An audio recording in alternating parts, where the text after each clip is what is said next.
belum dirubah, misal belum dirubah, restu yang sama seperti temannya disamakan formatnya ya. Oke, ya. Iya. Mungkin ini kali pertama ketemu saya di kelas. Kalau kelas sebelah udah pernah ya, semester kemarin saya mengajar fisika dasar 3 SKS. Untuk semester ini dua-duanya ketemu sama saya. Mungkin saya akan share dulu ya. Sudah terlihat? Ya, oke. Ini sebelum saya memaparkan RPS-nya atau rencana pembelajaran semester, saya akan tampilkan ini dulu ya. Ini adalah kalender akademik tahun 2021-2022. Oh ya, mohon maaf, apakah suara saya jelas terdengar atau Zoom yang sebelah yang terlalu jelas? Dengar jelas, Bu. Ya, suara Ibu jelas ya, oke ya. Ini saya sudah tetapkan. Ya, jadi ini adalah kalender akademik. Kalau kalian ingin mendapatkannya, kalian bisa buka website ya, websitenya ini websitenya program studi fisika. Mungkin saya kirimkan ke kalian. Nanti pilih di akademik terus kalender akademik ya. Saya simpan di bawah di chat. Silakan bisa dilihat ya nanti. Nah,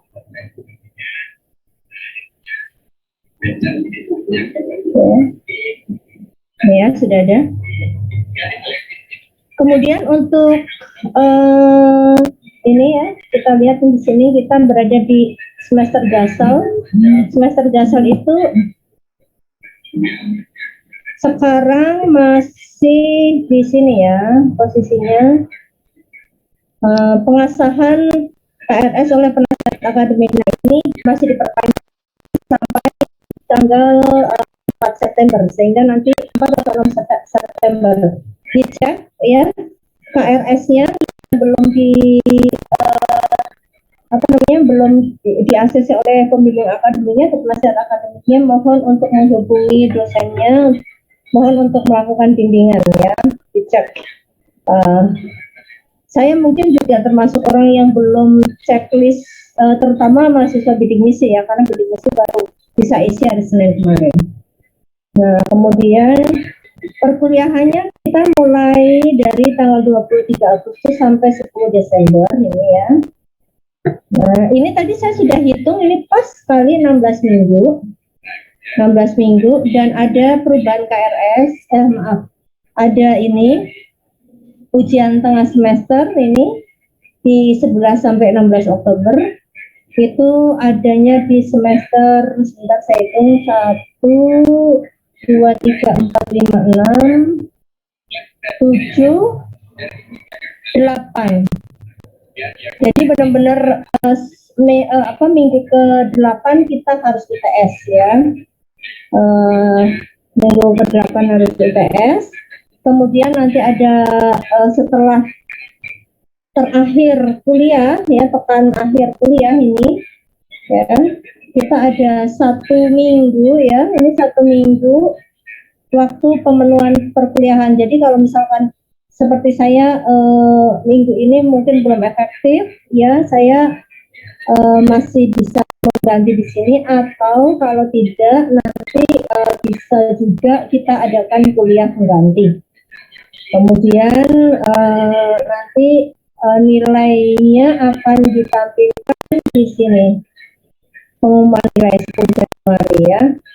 Jadi input nilainya ini dari 22 Desember sampai tanggal 7 Januari, terus kalian lihat di sini. Nah, ini penting buat kalian ya, kalian harus ini saya ya.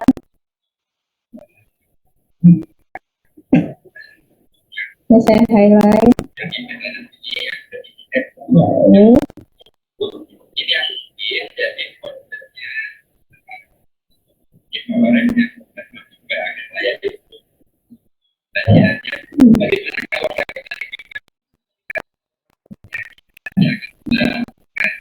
Tadi ada informasi penting ya. Adalah dua alternatif dari SKS, yang kedua adalah SKPI gitu ya, kira-kira alternatif yang kita lakukan.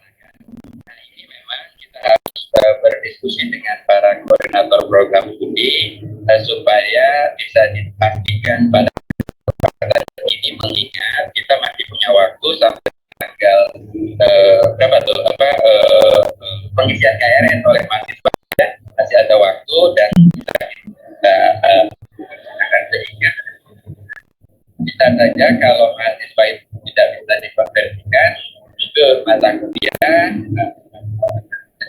apakah kita bisa dikonversi ya. Kalau itu kita konversikan, saya harus mengundang Kang Irfan untuk membuatkan agar itu bisa ada di akad dan KRS bisa dimasukkan oleh mahasiswa di KRS Pak Waris. Nah ini waktunya kita kejar-kejar pengambilan ya itulah ya. Kalian kan tahun depan mau MBKM ya, mudah-mudahan sudah cukup sudah cukup stabil sistemnya, sudah jadi sistemnya. Kalau yang sekarang itu bikin pusing korpornya itu. Ini sebenarnya penting buat saya, tapi karena ini ada kuliah ya udahlah saya jalan dua. Ini ya lihat, saya perlu memperlihatkan kalian ini ujian akhirnya kalian itu tanggal 20 sampai tanggal 31 Desember. Artinya apa? Coba artinya apa? Artinya? Ada yang tahu?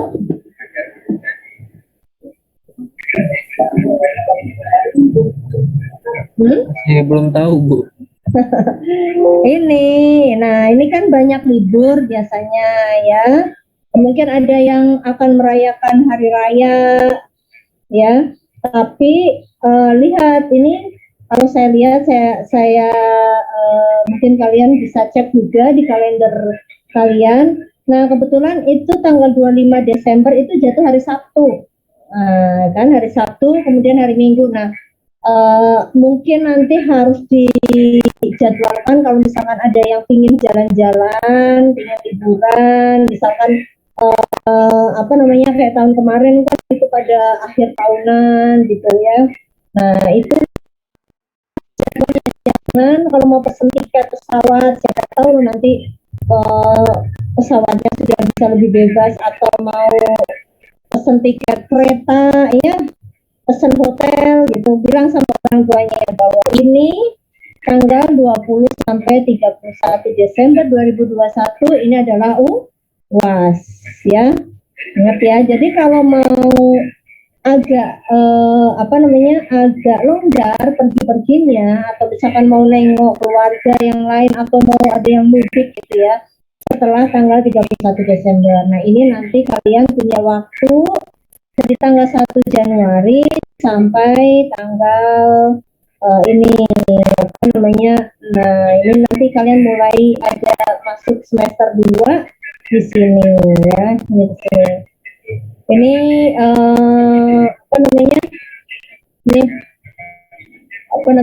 ini ya, pengisian KRS 3 sampai 14. Artinya kalau ini biasanya kan kalian bisa di mana sambil online gitu ya. Nah, nanti mulai masuk tanggal 17 Januari. Jadi liburan kalian tidak bisa lama-lama karena ini kalender akademiknya nih sampai tanggal 10. Ya. Perlahan masuk tanggal 17 Januari. Nah, terus kapan kalian libur? Nah, nanti kalian libur di sini.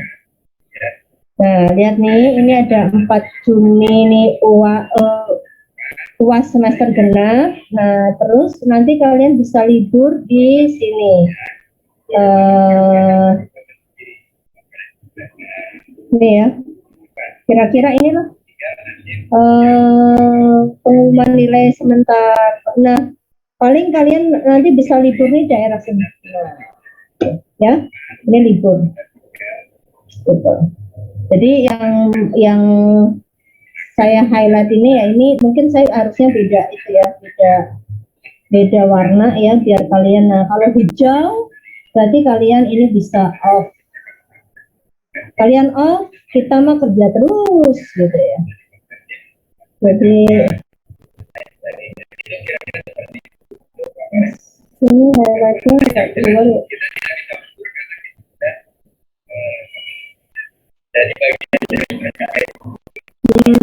Ya ini ya, warnanya nggak berubah ternyata. Kira-kira seperti itu. Ada pertanyaan untuk masa perkuliahan?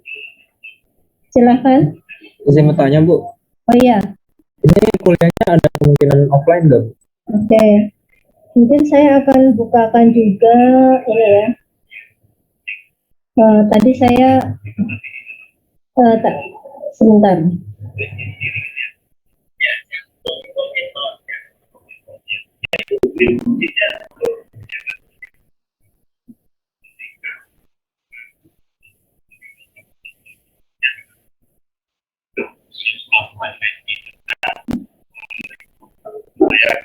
Nah, silakan boleh baca dulu.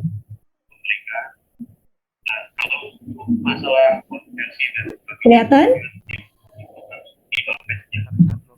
Ya. Diakui sebagai SKSK atau dikoordinasi atau SKPI itu monggo saja nanti itu untuk program.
Ya. Jadi perkuliahan tatap muka untuk mata kuliah teori non praktikum diganti dengan pembelajaran jarak jauh menggunakan LMS. Perkuliahan praktikum di laboratorium, bengkel, studi atau yang sejenisnya disesuaikan dengan kondisi masing-masing unit. Kemudian ini ya, kalian kan ini ya baru sini ya, betul ya. Yang bawah kan nggak perlu karena ini masih yang di apa namanya, masih untuk yang semester 7 dan 8. Kemudian ini nanti ini akan kami keluarkan lagi kalau misalkan memang harus ke kampus. Nah, sekarang ini saya perlihatkan ini ya. Ini perkuliahan kegiatan semester ganjil dilaksanakan dengan ketentuan seperti ini. Nah, ini apa namanya, mungkin gini, ya saat ini yang berlaku ini ya, mudah-mudahan kalau nanti ada mukjizat kemudian jumlah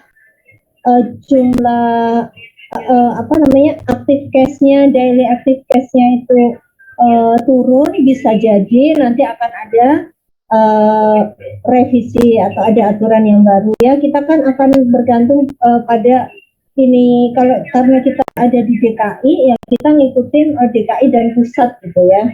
Kalau misalkan memang boleh ya, nanti kita akan ngikutin pokoknya apa yang aturan yang diberlakukan di prodi itu akan mengakar ke Meninduk, ke universitas akan ke eh, pemerintah provinsi atau pusat gitu.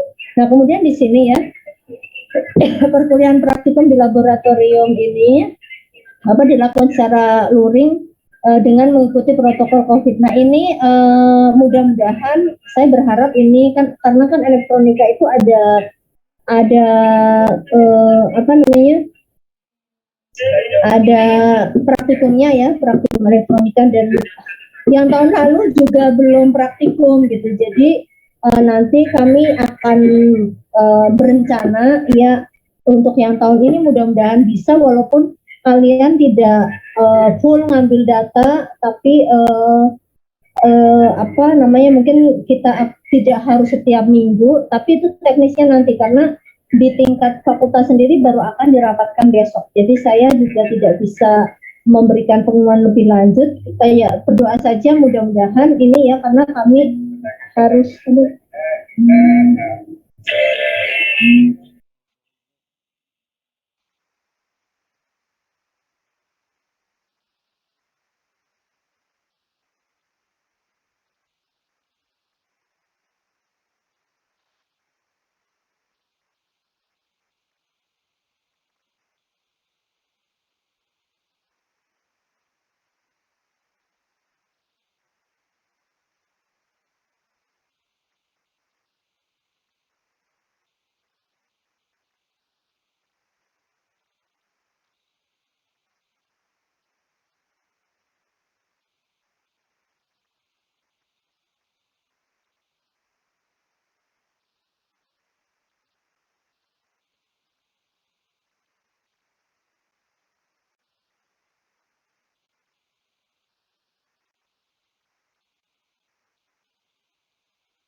sudah terlihat ya. Jadi ini nanti akan ada apa namanya akan ada aturan-aturan. Selama ini juga kita ada sebenarnya kampus itu bukan tertutup sekali dengan mahasiswa. Untuk penelitian dari bulan Oktober tahun 2020 sampai bulan Juni tahun 2021 itu kami buka. Nah, tapi kemudian kita tahu bersama bahwa di bulan Juni tahun 2021 kemarin, sebelum adanya PKKM PPKM ya, saya tuh bingung, ada PPKM, ada PKKMB, ada MBKM, nah, semuanya pakai itu, jadi mulutnya agak berlibet ya itu. Jadi di bulan Juni itu kasus di UNJ cukup tinggi ya, di setiap gedung itu yang penderita karena ada klaster kantor gitu ya, sehingga sebelum ada ada itu pembatasan wilayah tadi, pembatasan aktivitas itu sudah tutup. Nah, jadi itu tutup dari saya itu tidak ke kampus waktu itu, kalau sekarang sudah ke kampus lagi. Itu dari terakhir tanggal 19 Juni ya, 19 Juni terus 21 Juli itu edaran sudah Juni itu sudah ada kampus itu tidak bisa diakses oleh mahasiswa untuk penelitian sampai sekarang. Nah, sekarang sih sudah mulai berangsur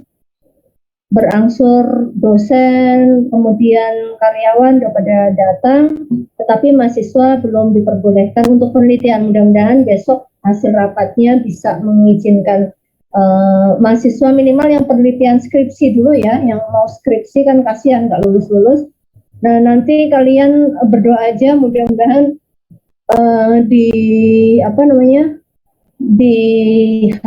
mungkin setelah Oktober gitu ya, kalian bisa nyicil sedikit-sedikit gitu ya, sambil kita lihat active case-nya atau daily case-nya kan masih belasan,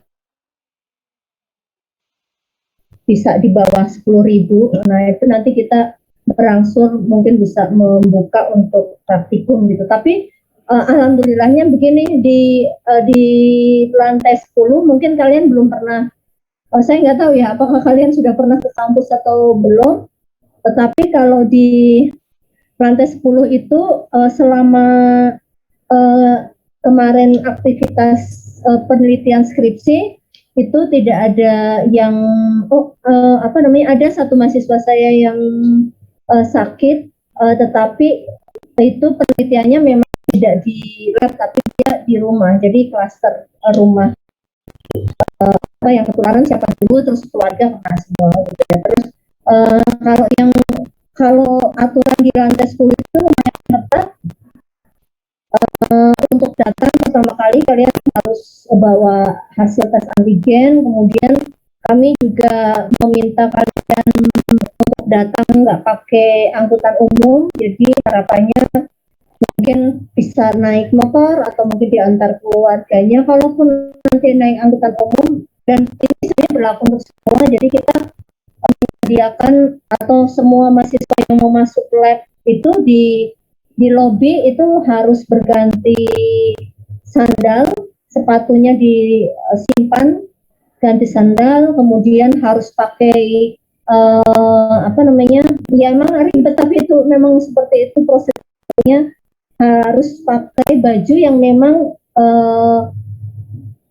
belum misalkan naik kendaraan umum gitu ya, kan kotor bajunya ya, kotornya tuh takut tertempel itu, karena kita saling melindungi sesama penghuni lantai 10 itu. Nah, jadi harus ganti baju, kemudian ditutup pakai jas praktikum. Jas praktikumnya kan lengan panjang sampai bawah gitu ya. Nah, itu jas praktikumnya khusus buat di lantai 10 saja. Ya itu nanti masing-masing pasti punya gitu, dan alas kakinya juga pakai sendal yang khusus untuk di lantai 10. Itu cuci tangan segala macam, kamar mandi juga kami sudah menyediakan sabun, kemudian hand sanitizer. Kalau datang pasti harus ini sabun, semprot-semprot ini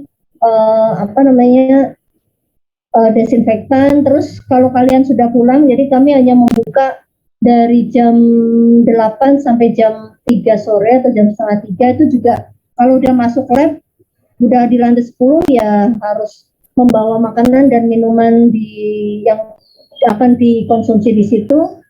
Nanti kalau sudah selesai, sholat juga di situ, gitu di koridornya itu kan panjang. Kemudian jam 3 itu kalian dipersilakan, habis asar lah dipersilakan untuk pulang, dan kami langsung semprot desinfektan. Jadi desinfektan yang di fogging dengan cairan desinfektan itu kami lakukan selama dari Oktober sampai bulan Juni kemarin, dan alhamdulillah di lantai 10 bersih, tidak ada yang sakit selama berapa bulan itu yang kemudian sakit ini kena COVID gitu ya, terinfeksi gitu. Tapi memang ada yang pengunjung waktu itu mata kuliah saya yang butuh praktek ya, saya mempersilahkan untuk datang, tapi gabung dengan yang skripsi, saya minta mereka juga jaga jangan sampai menginfeksi yang pada lagi skripsi. Dan ternyata salah satu di antara mereka beberapa hari setelah dari lab itu positif, hasil PCR-nya itu positif ya, karena ketularan temennya. Tapi alhamdulillah itu yang satu lab dengan dia yang lagi pada skripsi itu nggak ada yang ketularan gitu ya. Nah itu resikonya seperti itu. Mudah-mudahan selama ini kami menerapkan aturan di lantai 10 itu cukup ketat, dan karena sama-sama mereka menjaga, mereka sama-sama senasib sedang skripsi, mereka mau disiplin, dan alhamdulillahnya nggak ada yang saling menularkan. Nah, kalian juga nanti mungkin kalau misalkan harus datang ke laboratorium, mungkin sekarang kan ada syaratnya juga ya, sepertinya harus sudah vaksin gitu ya. Nah, itu dipenuhi dulu. Tapi sekali lagi ini gambaran ya, saya hanya ini gambaran saja. Untuk rapat koordinasinya baru akan dimulai besok di tingkat di tingkat fakultas ya. Silakan pertanyaan selanjutnya. Baik, terima kasih Bu atas jawabannya. Oke, silakan pertanyaan selanjutnya.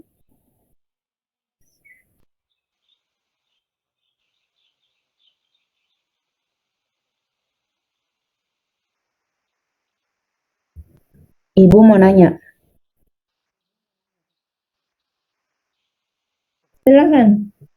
eh, ini untuk yang masalah disiakat sih Bu, yang pembayaran UKT, itu yang disiakat kan belum semuanya diganti ya Bu nominalnya, yang udah mengajukan pengurangan UKT. Itu bagaimana ya Bu? Kalau misalnya kita mau bayar, apakah nominalnya masih tetap sama atau gimana? Saya terus terang kalau masalah itu tuh mungkin saya perlu. Terima kasih. Ya, kalau masalah UKT itu jujur ya, jadi tugas dari Korprodi itu sebenarnya adalah masalah akademik ya, akademik mahasiswa, kemudian dosen gitu ya. Akademik apa namanya? Ya segala macam urusan mahasiswa ternyata juga semuanya pada konsul ke walaupun sudah ada penasihat akademik, tetap nanti ini juga ke Korprodi juga, dosen juga segala macam, tidak hanya untuk urusan akademik saja, itu Korprodi yang harus ngurusin. Nah, untuk saya sampaikan di sini bahwa saya itu nggak punya asisten loh ya, saya itu nggak punya asisten. Artinya ketika ditanya masalah UKT itu bukan wewenang Korprodi ya. Jadi tidak bisa saya tahu semua tentang aturan, karena memang itu bukan ranahnya Korprodi untuk bisa menjawab masalah UKT seperti apa. Kalau misalkan kalian minta, apakah Korprodi membuatkan surat keterangan segala macam? Ya, yang minta surat keterangan dibuatkan keringanan atau minta terutama untuk mahasiswa yang ini ya, yang semester berapa itu, semester 8 ke atas, atau mahasiswa yang sudah hampir DO, itu semuanya surat keterangannya ada di ini Korprodi. Tapi selanjutnya sudah, itu wewenangnya hanya sampai di situ gitu ya. Jadi kalau misalkan mau ditanya macam-macam, bayarnya bagaimana Bu, ininya bagaimana Bu, saya terus terang tidak paham. Nah, kalian bisa langsung tanya ke bagian bagian kemahasiswaan di fakultas, karena kalau di prodi nggak ada kemahasiswaan gitu, nggak ada urusan kemahasiswaan di prodi. Itu struktur prodi mungkin saya bisa tampilkan di sini ya, mungkin kalian belum pernah melihat ya, saya tampilkan.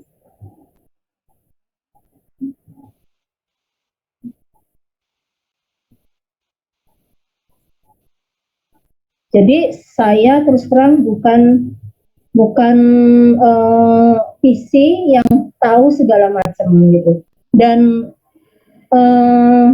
pada tahun 2020 menjelang Lebaran, ini sebenarnya sudah ada dari dulu, tapi sudah lama tidak terupdate. Dan beberapa hari sebelum Lebaran ini saya update semuanya, dengan harapan ketika ada mahasiswa tanya tentang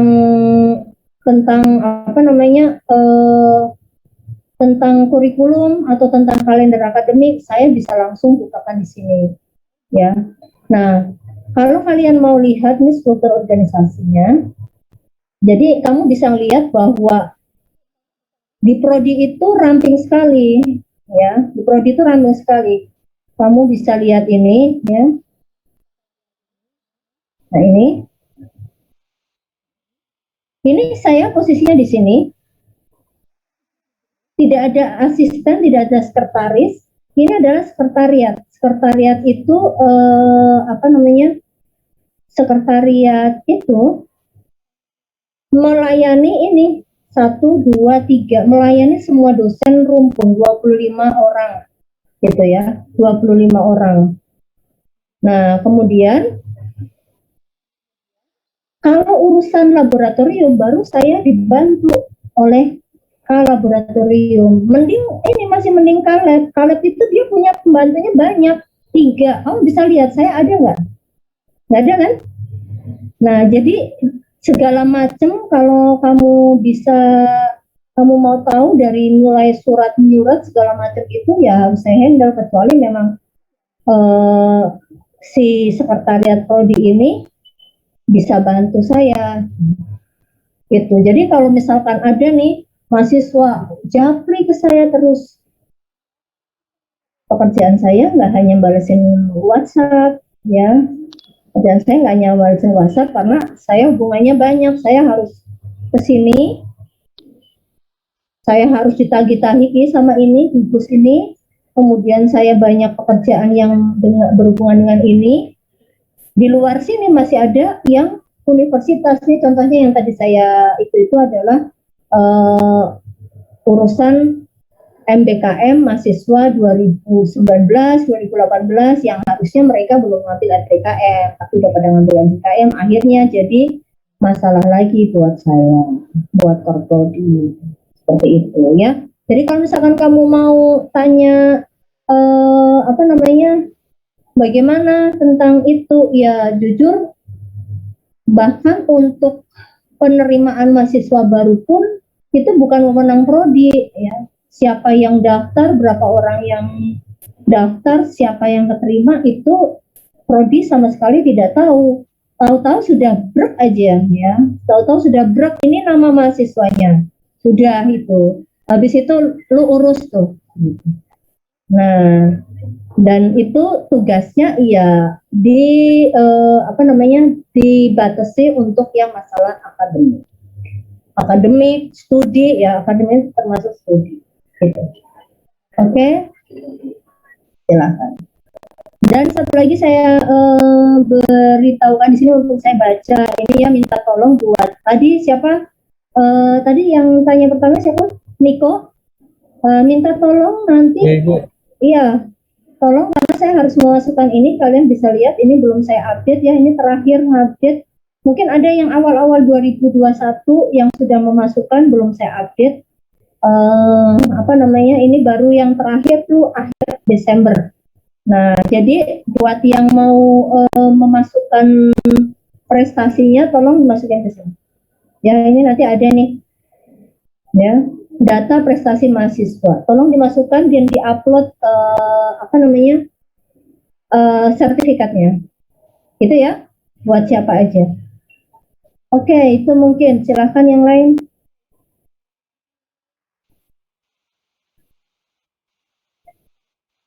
Bagi yang nggak tahu nomor ininya Bu Lulu, silahkan tanya atau mungkin ke BEM kali ya, BEM itu tahu ya, karena dulu ini salah satu. Nah, ini mungkin kalian kalau yang nggak pernah lihat, ini adalah ini yang tahun kemarin ya, ini udah lulus semua. Kemudian ini di mana nih? Ini tingkat ASEAN juga. Kemudian ini di Malaysia kalau nggak salah. Nah, ini mahasiswa berprestasi. Beberapa saya nggak tahu, yang tahun ini belum terlalu kelihatan ya prestasinya yang di tingkat internasional. Kalau di angkatan 2016 itu ada beberapa, 2017 itu, ini 2018 ya, 2018 ini 2000 angkatan 2017 kalau nggak salah ya, 2017. Ini yang 2017, ini 2018, dia cukup rajin ikut summer school, ikut acara di mana, suka ikut Jepang atau di mana gitu ya. Kemudian ini Evra juga belum lulus, tapi dia selain mahasiswa berprestasi, dia juga aktif membantu kami di grup kesenian ya. Kemudian, nah ini Isa. Saya ada lagi satu mungkin nggak dimasukkan di sini nih. Ya ini untuk untuk mewadahi ya, memotivasi kalian untuk terus berkarya ya sebenarnya. Karena ini nanti kalian bisa masuk ke ini SKPI ya, ke SKPI. SKPI itu nanti ada poinnya. Jadi ketika nanti kalian lulus, itu kan saya udah pernah jelasin ya. Ketika lulus kalian tuh dapat ijazah. Ijazah itu yang ada gelarnya ya. Contoh ijazah itu nanti kamu nama sudah menyandang gelar sarjana sains dari prodi ini tanggal sekian gitu ya. Nah, kemudian nanti kalian dapat transkrip nilai. Kemudian kalian ada SKPI. Nah, SKPI itu nanti itu portofolio kalian itu nanti ketika nyari kerja juga akan ditanyakan. SKPI itu ada prestasinya, ada unggul, terus satunya ada 3 pokoknya yang paling tinggi unggul. Nah, ada poin di atas 100 sampai misalnya saya nggak apa ya, 100 sampai 200, 200 sampai 299, terus di atas 300 itu unggul. Nah, supaya bisa dapat kalau saya yakin kalau kalian cuman aktif jadi ini BEM, ikut KKMB dan segala macam itu bisa dapat predikat baik gitu ya. Nah, tapi kalau misalkan kalian mau unggul atau mau di atas yang baik, berarti kalian bisa main lagi, gitu, bisa berkarya lagi, gitu ya, berkarya lagi. Nah, ada ini kelihatan, ini ada namanya Denawati. Kak Denawati ini angkatan 2014 yang sangat aktif ya, dia mungkin ada yang jadi ini ya, jadi panitia ini Open house, Bu. Open house ya, open house itu kenal lah Kak Dinawati. Nah, dia terlalu aktif bahkan untuk informasi aja ini zaman tahun berapa itu saya juga kasihan gitu ya. Dia menjadi, dan dia juga karena prestasinya itulah yang membantu saya waktu itu ketika akreditasi ya. Akreditasi kita kan ini ya, ini mudah-mudahan akreditasi kita itu kan insya Allah bisa diperpanjang sampai tahun 5 tahun lagi setelah 2023 ini ya. Nah, salah satu penilaian adalah prestasi mahasiswa di luar negeri. Prestasi mahasiswa di luar negeri satu aja gitu ya kata itunya. Nah, waktu itu saya lupa nggak memasukkan gitu. Nah, untungnya untungnya Pak Riser waktu itu sempat, karena ini websitenya belum sebagus ini ya, bukan sebagus, saya nggak bilang website saya bagus, lengkap gitu ya. Mungkin sekarang website prodi lain udah banyak yang lengkap, tapi ini adalah salah satu pionir website terlengkap waktu itu adalah fisika karena mau akreditasi, dan tahun kemarin tuh saya lengkapin, saya update informasinya. Nah, jadi Kak Diana ini di sekitar tahun 2017 ya atau 2017 karena 2018 kita akreditasi. 2017 itu dia masuk ke 40 besar ini karya tulis tentang apa gitu, saya udah lupa ya, dan harus ke UK, ke London gitu kan. Tapi waktu itu dia sudah cari tiket, sudah cari ini segala macam, biayanya 40 juta untuk 2 orang. Nah, dia minta ke prodi. Nah, gimana prodi punya uang sebanyak itu gitu kan. Terus minta uang ke prodi, paling ya kita bisa bantu paling berapa sih, 1 juta 2 juta. Nah, kamu nanti cari lagi ke universitas, cari ke fakultasnya, kalau dikumpul-kumpulin kurang dari 10 juta gitu. Karena terus carilah dia ke Menpora, ke kementerian gitu ya. Nah sayangnya di kementerian itu tuh nggak dibilangin, harusnya kan bilang kamu cari hutangan dulu deh, nanti kita biayai gitu. Nah, akhirnya sampai di hari H nggak ada, sampai nyari ke mana-mana lah pokoknya. Mungkin nanti kalian bisa tanyakan ke beliau. Akhirnya nggak jadilah berangkat. Padahal untuk kalau berangkat itu nanti masih bisa dapat nggak cuma 40 besar. Jadi yang diundang itu 40 besar gitu. Ada kompetisinya lagi. Akhirnya nggak jadi berangkat. Udah itu di akhir tahun 2017 ternyata dia dihubungin sama Kemenpora, ini uangnya kamu jadi pergi enggak, gitu. Jadinya penyesalan seumur hidup kali ya gitu. Ya saya bilang ya salahnya kenapa dulu si Menporanya nggak bilang, Kemenporanya tuh nggak bilang kalau mau dikasih uang. Kalau dikasih uang kan kita pasti saya hutangin deh kamu biar bisa berangkat ke sana gitu. Karena itu salah satu contoh. Dan di tahun 2018 ketika mau akreditasi, waktu visitasi akreditasi itu ditanya gitu kan, saya juga udah lupa ya, saya lupa karena dia nggak ikut ke sana, nggak ikut ke UK, maka saya nggak tulis di situ. Ternyata Pak Riser nyimpen itu di Facebook gitu kan. Nah, di Facebook terus diperlihatkan, Pak ini ke yang asesor yang penilainya itu bahwa mahasiswa kita pernah ada yang diundang sampai ke UK. Alhamdulillah itu masuk gitu ya. Jadi kalau yang terlihat di sini ini memang beberapa kegiatan di luar negeri, tapi ini setelah kejadian itu gitu ya. Jadi sekarang kami belum ada untuk angkatan 2020-2019 belum ada yang melaporkan ke kami, Bu, saya ada kegiatan di Jepang, kegiatan di mana. Dan itu kami sangat perlu ya. Kami perlu bukan untuk saya, tapi untuk profil prodi. Paham ya?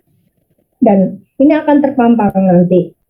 Saya kalau misalkan nanti ada misalkan nih Yusuf Niko ngasih ini prestasi ke saya ya, nanti saya akan tampilkan minimal kalau nggak digambar sini ya di sini pasti akan muncul gitu ya. Dan saya persilahkan kepada pengurus BEM kalau misalkan mereka memang punya berita-berita yang mau diupdate di sini, kalau kamu tinggal laporkan ke saya atau ke Pak Teguh, nanti kami akan masukkan di sini. Nanti kami akan siapkan menu. Ini kan sebenarnya BEM. Nah, ini kan sebenarnya kita sudah siapkan nih BEM, ya. Nah, nanti tinggal kalian tinggal nanti beritanya kita buatkan, gitu ya. Ini catatan buatkan. Itu ya. Silakan kalau ada pertanyaan yang lain.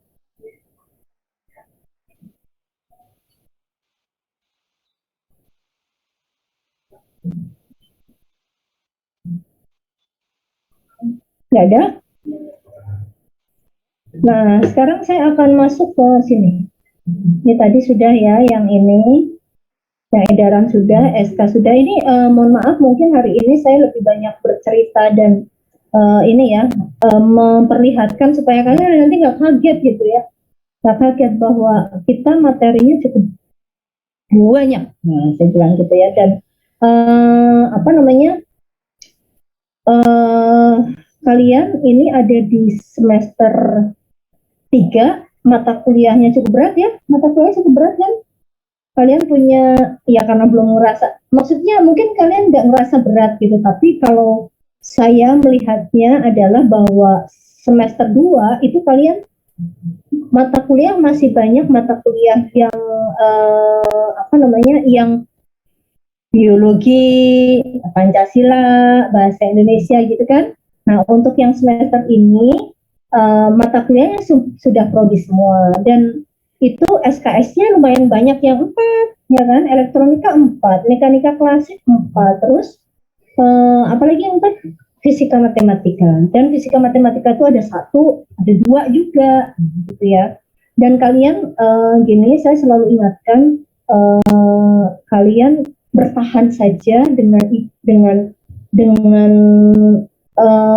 apa namanya, sabar dengan bobot SKS 20 SKS, karena itu sudah diperhitungkan apa ya, itu adalah bobot yang paling ideal buat seorang mahasiswa, karena kan 20 SKS itu berarti memang pembelajarannya cuma 20 kali 50, tapi di rumah kalian punya waktu yang lebih banyak untuk menyelesaikan tugas-tugasnya, ya kan? Di rumah kalian punya waktu berapa? Kewajiban 20 kali 50 kali 2 ya, kalau nggak salah ya. Nah, itu yang harus kalian persiapkan di rumah gitu ya. Itu karena kalian harus belajar mandiri. Gitu. Dan banyak kuliah-kuliah yang ada praktikumnya. Kemudian satu lagi, ingat kalau sekarang ini daring, kalian manfaatkan karena begini, keuntungannya daring itu sebenarnya satu, kalian nggak perlu datang ke kampus, nggak perlu wasting time gitu ya. Zaman dulu itu ada yang rumahnya di Bogor dan tiap hari harus pulang pergi. Ya, kalian bayangkan rumahnya di Bogor, sekali jalan dia 2 jam, pulang pergi berarti 4 jam. Udah gitu nanti di kampus kuliah dari jam 8 sampai jam 5. Jadi dia harus pulang. Dan saya selalu bilang kalau memang kamu nggak mau ngekos, kalau saya anjurkan dia ngekos. Kalau kamu nggak ngekos, berarti kamu manfaatkan waktu di kampus untuk belajar. Gitu ya. Nah, ini keuntungannya luring adalah seperti itu. Materinya bisa lebih lengkap. Kalau tugas-tugasnya memang lebih banyak ya jelas tugas-tugasnya, kalau nggak daring juga banyak tugasnya, jadi PR-nya itu juga lebih banyak. Dan keuntungan yang lain adalah UTS sama UAS. UTS sama UAS itu saya mungkin pernah cerita ya, di kami ketika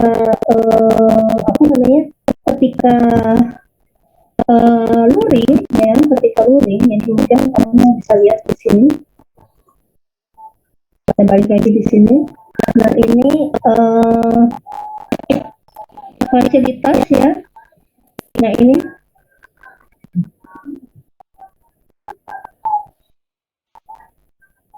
ruang kuliah. Ruang kuliah kita itu seperti ini, ya. Ruang kuliah kita seperti ini. Ini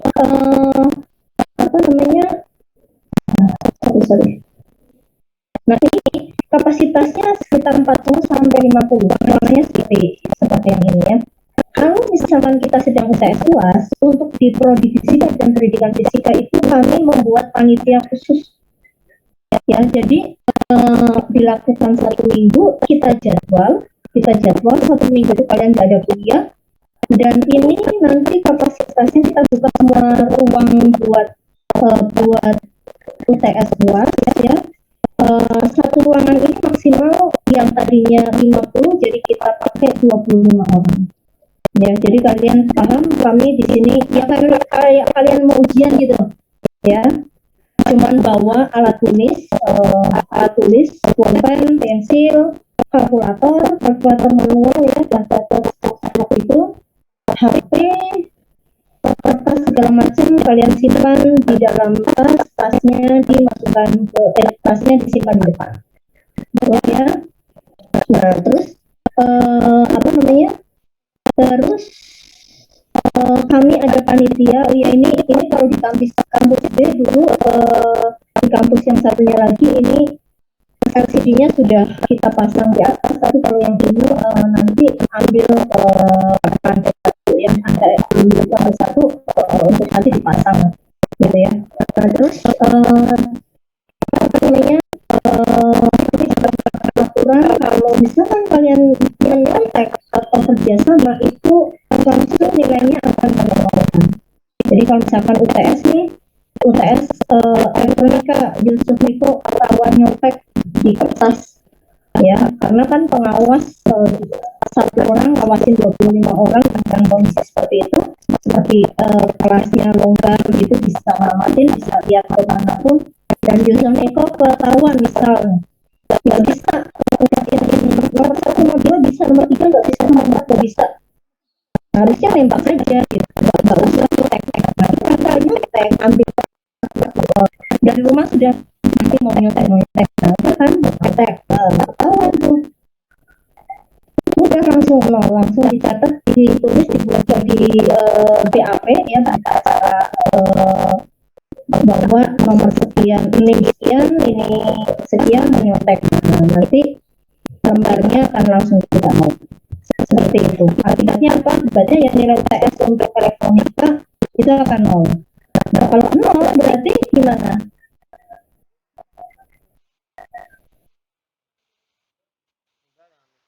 Kamu harus berjuang di UAS. Kalau UASnya ternyata bisa di kelas 100, mungkin masih bisa selamat, tapi nilai maksimum jadi cuma IPC, ya kan? Nah, kalau misalkan kamu enggak nyontek, nah itu bisa jadi mungkin UTS-nya cuma dapat 60, UAS-nya dapat 70, nah kemungkinan udah bisa dapat D kan. Itu yang kita jaga kualitas, dan itu yang tidak bisa kami jaga selama online. Jadi kami tidak tahu nilai kalian UTS UAS itu apakah murni ya. Saya tidak mengatakan kalian nyontek semua, tapi nyatanya memang banyak dosen yang melakukan ketika UTS UAS itu sampai titik komanya itu sama gitu ya. Jadi kalian jangan terlalu berbangga dibandingkan dengan angkatan, misalkan angkatan 2019 atau 2018, mereka nilainya lebih dari kalian, tapi itu mereka offline gitu ya. Nah itu tadinya. Jadi terimalah dan manfaatkan waktu selama online ini untuk mendapatkan nilai sebaik mungkin. Kemudian ini elektronika ini mata kuliah 4 SKS, mata kuliah wajib, dan untuk lulus minimal C. Tapi kalau mau masuk ke instrumentasi, misalkan nanti ingin ke instrumentasi, ya saya batasin nilai elektronikanya minimal C, minimal B ya. Jadi buat yang mau masuk ke pendidikan instrumentasi, kelompok bidang instrumentasi, tolong nanti usaha agar elektronika itu dapat sedikit mungkin minimal B ya. Nah terus kalau kalian tanya, Bu, peminatan bagaimana, nanti mata kuliahnya apa saja? Tadi saya juga sampaikan ke kelas yang sebelah, saya akan memberikan itu ketika semester 4. Jadi sekarang bisa bersabar dulu ya. Oke, sebentar ya, saya ini ada informasi sebentar. Kalian bisa lihat di sini dulu.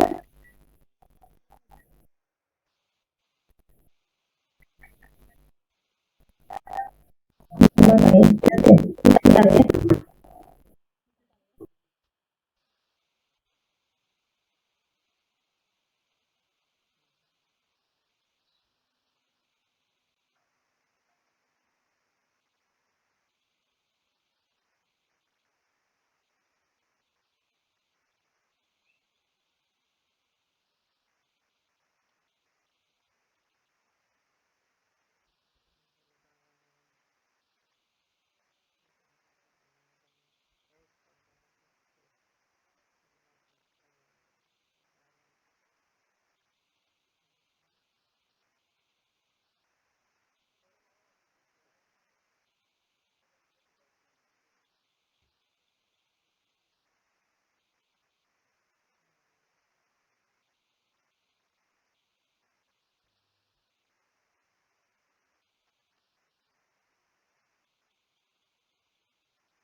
Ya.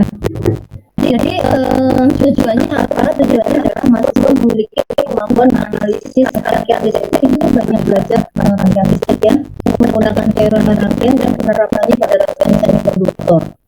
Kok macam-macam semikonduktor ya? Karena sebenarnya dasar-dasar rangkaian apa namanya,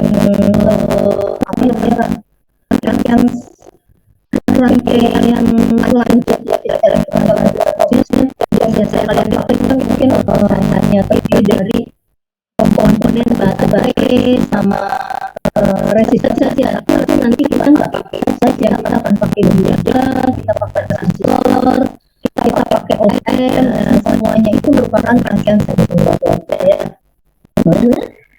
Deskripsinya mata kuliah yang membahas dasar rangkaian elektronika apa istilahnya pada rangkaian semikonductor. Kemudian materinya apa saja? Ini materinya kalau lihat di sini materinya ada 12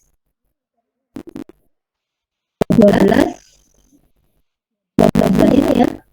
Apa namanya? 12 tampaknya, tapi ternyata di sini ada satu di sini juga ada rangkaian hanya apa? Jadi ini ada dua bab.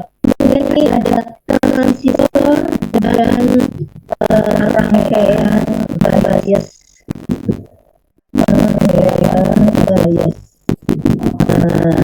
Berarti ini sudah ini dua ya kan? Ya, terus berapa itu?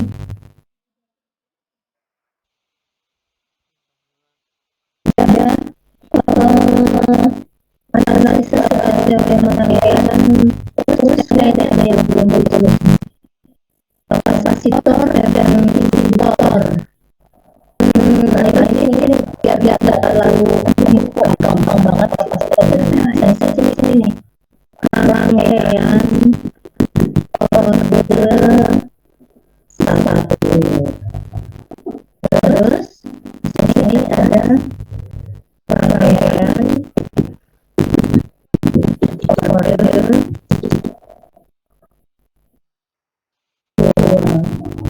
Terus sini berarti rangkaiannya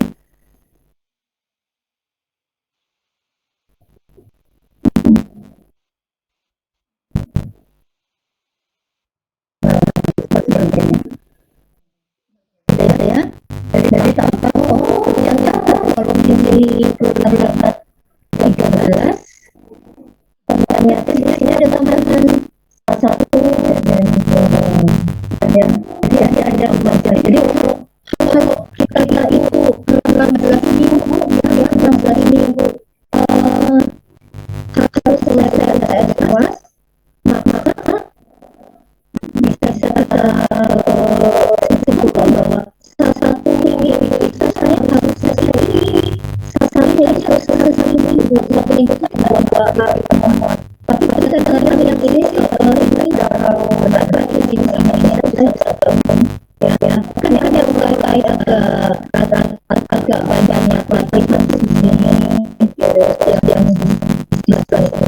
ternyata lagi bagaimana ini adalah untuk yang PTS itu di mulai belajar ini sampai 8 ya bab 1 ini sampai sini. Terus nanti kelas berarti ini dari sini sampai sini ya. Kemudian komponen dan komponen lainnya. Nah ini ada yang penting isi epsilon. Epsilonnya hari ini saya belum sempat baca.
dong ya.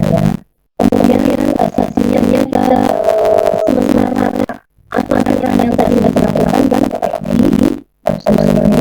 Kemudian di apa namanya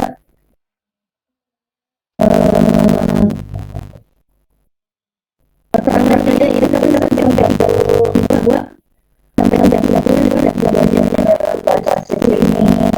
Dan ini sedikit ini pertanyaannya adalah di sini ada penguatan. Nah, sebenarnya seperti awal kemudian ini untuk yang tolong saya pakai ini bab 1 dulu ya. Bab 1 sudah saya kayak gini.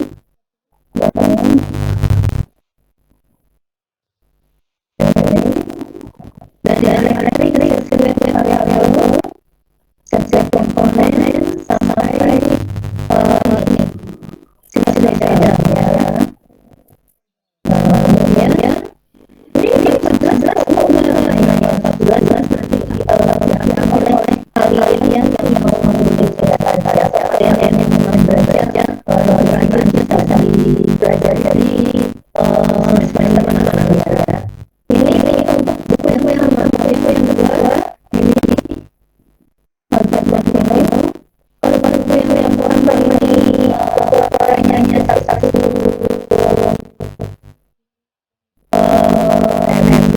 kalau yang ini sampai 30.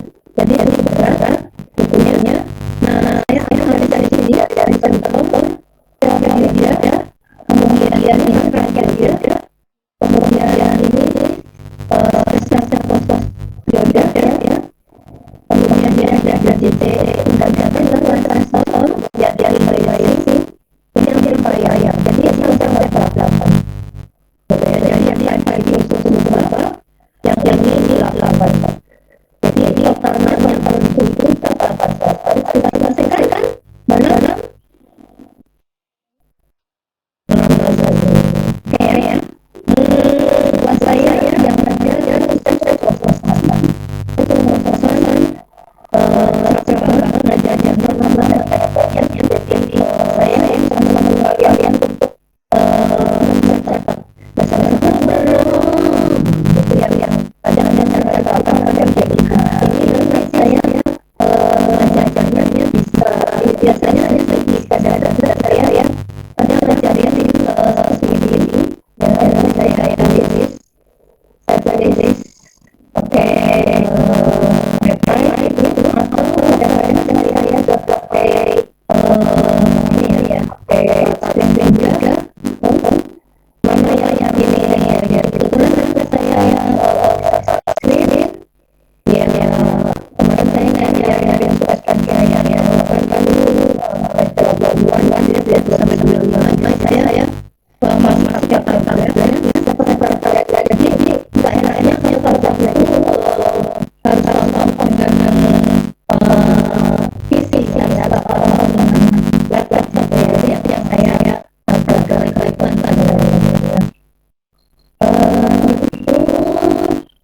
kelihatan nah kira-kira materinya seperti apa materinya dari mana ini yang belajar tentang dari desain dan dari profesor dari wajahnya dari baterai dan kalian pelajari dari zaman ini dari saja yang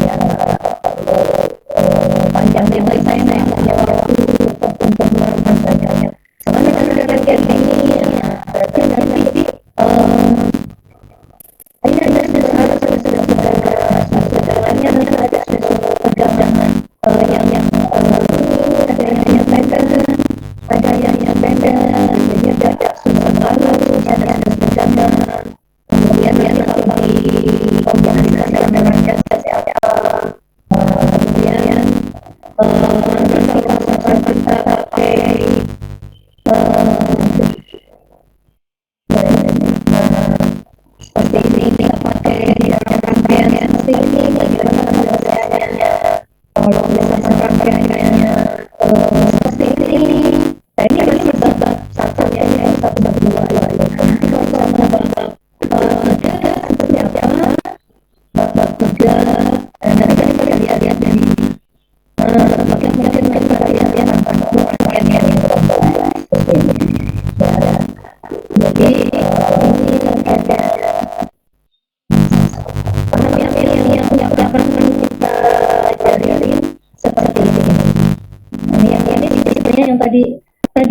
jadi saya membuat PPT-nya itu bab 1 sama bab 2 itu saya gabung supaya nggak kelihatan banyak sekali babnya gitu ya.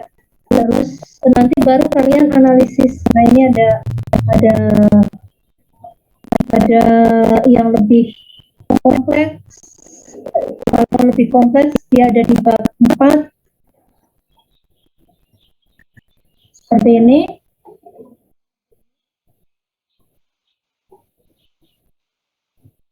Mana ya, bab 4. Nah, ini adalah bab 4. Nah, kalian sudah belajar tentang analisa rangkaian, sudah menggunakan ini ya, ada rangkaian yang kompleks, yang tentunya lebih kompleks gitu ya daripada yang bab 1 dan bab 2. Terus bagaimana? Iya, kita pakai analisa rangkaian supaya lebih sederhana. Gitu. Misalnya ada rangkaian seperti ini, ada rangkaian seperti ini. Buat yang mau, yang senang atau tidak senang, kalian harus mau belajar. Jangan langsung takut susah. Pasti bisa. Kalau saya dulu itu diajar oleh seorang ahli instrumentasi dari ITB, almarhum Bapak Sutrisno ya. Beliau itu mungkin zamannya orang-orang belum ya pokoknya beliau adalah orang yang membuat buku-buku elektronika versi Indonesia gitu ya. Itu saya diajar di semester 3 kayak kalian ini, saya diajar oleh beliau. Beliau itu tidak pernah ya zaman tahun 1995 kalian belum lahir, itu pembelajaran masih pakai papan dan slide-nya itu pakai bukan pakai laptop seperti ini, tapi pakai apa? HP, tahu nggak? Yang pakai plastik ditulis itu. Jadi kalau presentasi, kalau mau ditampilin di layar, pakainya itu. Jadi yang pakai overhead projector ya, nah itu nggak pakai LCD yang bisa dikonek ke laptop. Laptop masih jadi barang mahal saat itu. Jadi beliau mengajarkannya tidak pakai OHP juga, tapi benar-benar dicatat di papan, dan itu kadang sampai akhir kuliah 4 jam itu papan tulisnya masih bersih. Nah, itu saya tidak seperti itu gitu ya. Kalian diajar oleh atau saya mengajarnya lebih detail. Saya sediakan buku ya, dan saya juga sediakan PPT. Nah, tolong, tidak mungkin saya akan bisa membahas semua soal karena kamu sekarang sudah dituntut supaya menjadi supaya belajarnya kan semester 1 2 sudah beradaptasi belajar mandiri, nah sekarang lebih mandiri lagi. Terus seperti itu. Terus itu yang akan kita pelajari di bab 1 sampai bab 10 di semester ini sebelum UTS ya.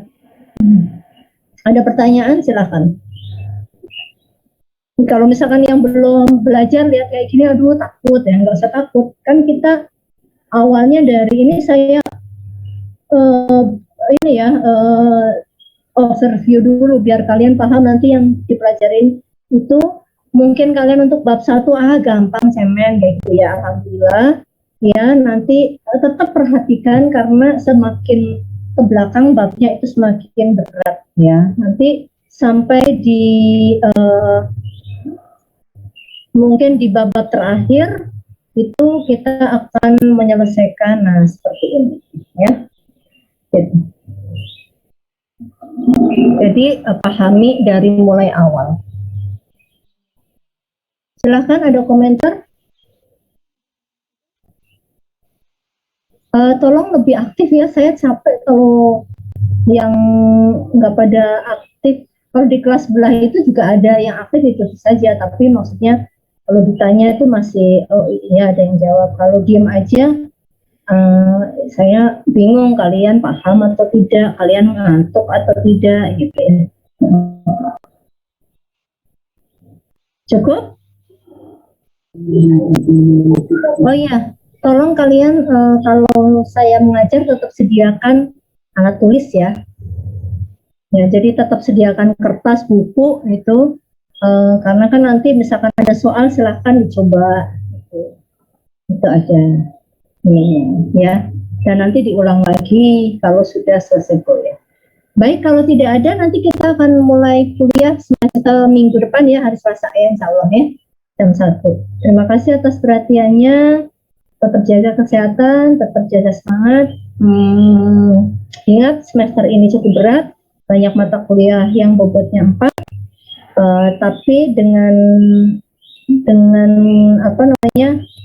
kalian bisa kerja keras dan manfaatkan waktu yang tidak waktu dimana kalian nggak perlu pulang pergi ke kampus itu untuk belajar lebih giat lagi, sehingga nanti tidak ada yang mengulang atau semuanya lulus dengan nilai yang baik.